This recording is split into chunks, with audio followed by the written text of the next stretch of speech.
Hey, what's up, guys? It's Nonstop Steph, and today I'm going to start a quick little mini series that I'm going to call This Could Be Their Year. And I think the rightful place is actually to begin with Buffalo Bills because last year they came in hot. But before we get into that video, let's go ahead and just get out the obvious. If you like the content, like and subscribe. I really do appreciate it. Anyways, like I said, coming in off of last year, the Buffalo Bills, in my opinion, had one of the hottest starts in the league. Now, in my opinion, when I'm looking at this upcoming season, there's no reason for me to think that they're not going to be able to repeat this. And I'll go ahead and knock out some of the early stuff, right? So they are obviously coming in with one of the highest ranking defenses that they've had consistently over many years, actually.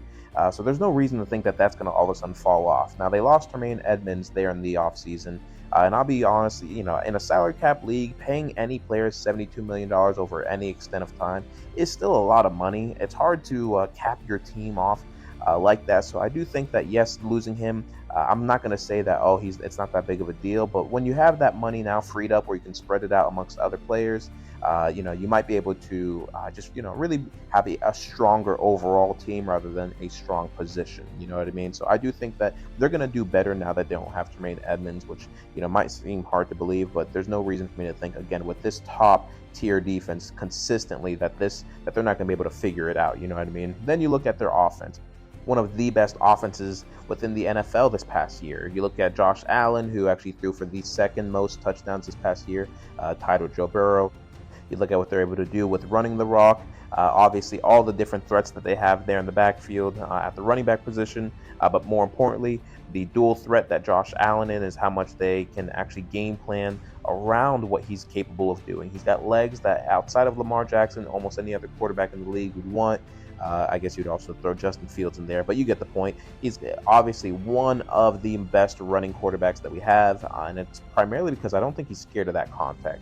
A lot of other quarterbacks, they will try their hardest to not get hit, where when you look at him, I do think he needs to be more careful just to avoid injury. I think I remember this past year, there was one of these games I was watching where I do remember him hurting his left shoulder. Now it was his non-throwing shoulder nonetheless, but still, I do remember him, showing some wear and tear by doing all this running that he does do. So obviously for him to be at his peak, you don't want him doing too much of that, embracing the contact. But again, that's what you have with him. You have that dual threat where he's got an arm. He could launch it downfield, unlike most quarterbacks in this league, and he could also run it unlike most quarterbacks in this league. Especially when you consider the fact that his ascension year over year is noted. It's not hidden. We know what he was his rookie year. We saw the improvement his second year, the third year. I mean, we just continue to watch this guy improve every single year. So why would I think that he's going to all of a sudden take a step back, right? That would be silly. So in my opinion, I do think that we're going to be looking at another year where he might look like the MVP. Now, obviously, that's going to be tough because of their conference that they play in, as well as the division that they play in. If you take Sharp Football Analytics, they actually have the 4th ranked hardest schedule this upcoming year in terms of strength of schedule. So why would that be, right? Obviously, they got to play the Jets twice, they got to play Miami twice, they've got to play the Patriots twice. Now, this past year, if you actually look at their losses, they only lost 3 times, and those 3 times was once to Miami, once to the Jets, and once to the Vikings. Between all 3 of those losses, their points that they lost by combined for only 8 points. So not even barely a touchdown is what they lost by all 3 games combined. So it's not like they were ever losing any games by a lot, 1 game by 2, and the other 2 games by 3 points. There's no reason for me to think that those weren't winnable games. So coming into this year, I think that if they can win those kind of swing games, they might actually be able to capture the first seed and have home field advantage for the entire playoffs. And I think that's huge.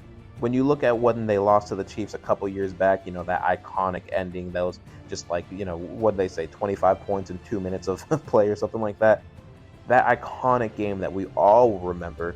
I think that there's no reason that for these last couple of years that they have been losing, that they're not going to be able to just break through one of these years. And in my opinion, this could be that year. I think that with what they're going to do and what they've been showing us that they're capable of doing, I think we got to keep our eyes out for receivers like Gabe Davis and whatnot, and just the talent that they actually have all around that team. Speaking of receivers, all this Stephon Diggs stuff that's been going on here, in the offseason and his relationship with the team and all that, in my opinion, that's going to pass over real fast because, in my opinion, one of the most important things to fixing morale in any relationship is winning. I can't think of a lot of players who are unhappy when they're winning. You look at the Broncos organization this past year, all the negative morale, all the issues with the receivers there. Why? They weren't winning. They weren't getting what they thought they needed to be getting from their quarterback. Now, Stephon Diggs is a competitor. He's someone who does like to win. When they're not losing and he's not getting the ball the way that he thinks he should, well, there you go. So I'm not saying that all of a sudden that he's going to be the happiest camper, but I will say once they start winning, because like I said, winning cures all, in my opinion, he'll be all right. I don't see that bleeding into the team or, actually having any real negative impact on the team. They'll be fine. So I'm really excited for the Buffalo Bills season this upcoming year. I would not be surprised if we're looking at them making an AFC conference game because the unfortunate truth is, as much as I hate to admit it, at the time of this recording, the Bengals are dealing with injury to Joe Burrow, which is going to halt them. The other teams that would be in contention, you don't know what's going to happen with Miami. You don't know how the health of Tua is going to look. You don't know how things are going to go with the Jets and how well they're going to actually rally around Aaron Rodgers. Despite as good as I do believe the Jets might be, and just as good as I think the Dolphins might be, I do have fear and concern that they're not going to be the number one seed. They might make the playoffs. Matter of fact, I'm betting that they will make the playoffs. But because of the losses that I do expect both of those two teams to actually take, I see no reason to doubt that the Bills won't be able to at least compete for the number one seed against the Chiefs because I think those two teams are in a class of their own coming into 2023. So with all that being said, of course, like I said earlier, like and subscribe if you enjoy the content. In my opinion, like I said, the Bills, this is going to be a good year if you're a Bills fan. So let's go get it. Appreciate you guys for listening. Have a great day. Peace.